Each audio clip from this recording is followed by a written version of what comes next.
বাংলাদেশে বিয়ে করলেই বিপদ, হতে পারে জেল জরিমানা। এ নিয়ে নিজ দেশের নাগরিকদের সতর্ক করেছে চীন। সম্প্রতি একটি সতর্কবার্তাও প্রকাশ করেছে বাংলাদেশে অবস্থিত চীনা দূতাবাস।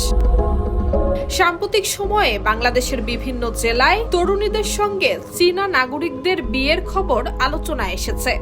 এ নিয়ে চীনা দূতাবাসের দেয়া সতর্কবার্তায় বলা হয়েছে, অনলাইন ম্যাচ মেকিং প্ল্যাটফর্ম, বিয়ের দালাল চক্র কিংবা মধ্যস্থতাকারীদের কোনো প্রস্তাবে যেন চীনা নাগরিকরা বিশ্বাস না করেন। অর্থের বিনিময়ে কিংবা প্রতারণার মাধ্যমে বিদেশে বিয়ে করার ব্যবস্থা অনেক ক্ষেত্রেই আইনি অপরাধের পর্যায়ে পড়তে পারে। চীনের দাবি, সীমান্ত পেরিয়ে বিয়ের নামে এরই মধ্যেই বহু চীনা নাগরিক প্রতারণার শিকার হয়েছেন। তাই বাংলাদেশে বিয়ের ব্যবস্থা করে দেওয়ার প্রস্তাব পেলে তা দ্রুতই সংশ্লিষ্ট কর্তৃপক্ষকে জানাতে বলা হয়েছে। দূতাবাস জানিয়েছে, কেউ যদি প্রতারণা কিংবা অবৈধ উপায়ে বাংলাদেশে এসে বিয়ে করেন, তাহলে দেশে ফেরার পর তার বিরুদ্ধে মানব পাচারের অভিযোগে আইনগত ব্যবস্থা নেওয়া হতে পারে।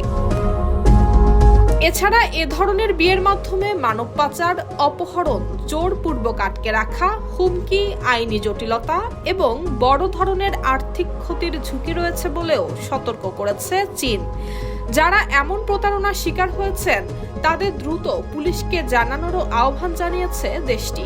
অর্থাৎ বাংলাদেশে বিয়ে নিয়ে বাড়তে থাকা আলোচনার মধ্যেই এবার বিষয়টিকে শুধু পারিবারিক নয়, আন্তর্জাতিক নিরাপত্তা এবং আইন শৃঙ্খলার ইস্যু হিসেবেও দেখছে বেইজিং।